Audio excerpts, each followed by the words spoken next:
بسم اللہ الرحمن الرحیم۔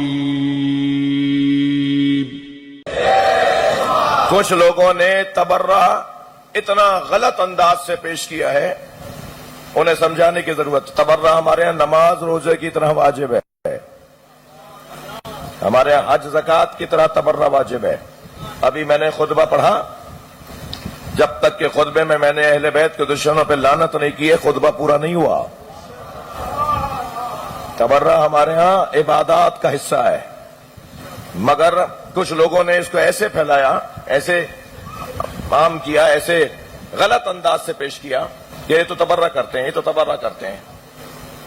ہمیں آپ کے ماتم، اب اس دفعہ ایک کلپ میری نگاہوں سے گزرا، ہمیں ان کے ماتم سے کوئی پریشانی نہیں ہے، خوب کریں ماتم، مگر جب مجلس میں تبرہ ہوتا ہے، تمہارا تو کلمہ بغیر تبرہ کے نہیں ہے۔ لا الہ، یہ الا اللہ کیا ہے؟ یہ الا اللہ تبرہ تو ہے۔ لا الہ الا اللہ یہ کیا ہے؟ یہ تبرہ تو ہے۔ کوئی اللہ نہیں مانتے ہم سوائے اللہ کے، بلکہ میں کہہ دوں تبرہ پہلے ہے، پھر تولا ہے، پہلے انکار ہے۔ ہمارا تو کلمہ بغیر تولا اور تبرہ کے نہیں ہے۔ میں ان بھائیوں سے پوچھتا ہوں، کیا یہ حدیث تمہارے ہاں نہیں ہے موجود؟ مولانا سنی عالم دین تشریف فرمائیں۔ کیا ہمارے سنی بھائیوں کیا یہ حدیث نہیں ہے؟ حل الدین الا الحب والبغض، حل الدین الا الحب والبغض، کیا دین حب اور بغض کے علاوہ کچھ اور ہے؟ پورا دین حب ہے اور بغض ہے۔ جس سے محبت کرنی ہے اس سے محبت، جس سے جان چھڑانی ہے اس سے جان چھڑاؤ، اسے بچ کے رہو، اسے ڈرے رہو، اسے دور دور رہو، یہ ہے بغض۔ محبت اور نفرت کے علاوہ تو دین ہی نہیں ہے۔ لہذا یہ کہنا کہ تبرہ کرتے ہیں، گالی دینے والا شیعہ تو بہت دور کی بات ہے، گالی دینے والا تو مہذب نہیں ہوتا، گالی دینے والے لوگ نہیں ہیں۔ لا تکونوا سبابین، مولا علی نے فرمایا نہج البلاغہ میں، خبردار میرے چاہنے والوں، گالیاں دینے والے مت بننا۔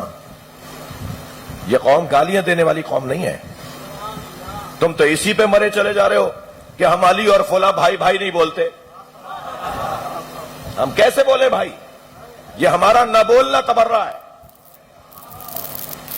مولا علی نے فرمایا آہ آہ نزلنی الدہر، آہ زمانے نے مجھے اتنا گرا دیا کہ کہتے ہیں علی و فلاں، علی اور فلاں۔ میں بہت پہلے بھی کہہ چکا ہوں، اس سال بھی کہہ رہا ہوں، ہمیشہ کہوں گا، ہمارا عقیدہ ہے، ہمارا نظریہ ہے، دلیل سے ہے، استدلال سے ہے، برہان سے ہے۔ ہم صحابہ کرام کی توہین حرام مانتے ہیں، ہم ازواج مطہرات کی توہین کو ناجائز مانتے ہیں، مگر جس نے بھی آل رسول کو تکلیف پہنچائی ہے ہم اس پہ لعنت کے قائل ہیں۔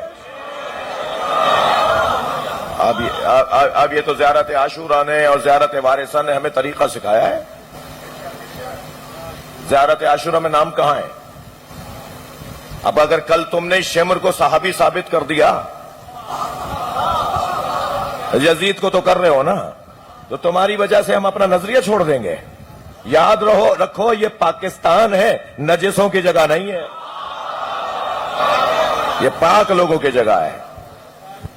بہت واضح بات ہے کہ بھائی بھائی کا اس وقت تک، مومن کا بھائی اس وقت تک نہیں ہو سکتا جب تک کہ اس کے عقیدہ توحید مشترکہ نہ ہو، عقیدہ ختم نبوت، عقیدہ امامت، عقیدہ عدل الہی، عقیدہ نبوت، عقیدہ ختم نبوت، عقیدہ امامت، عقیدہ قیامت۔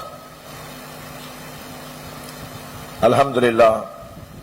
اگر آپ ہمارے لیٹسٹ ویڈیوز کے بارے میں جاننا چاہتے ہیں تو ہمارے چینل کو سبسکرائب کریں اور بیل آئیکن کو پریس کریں۔ شکریہ۔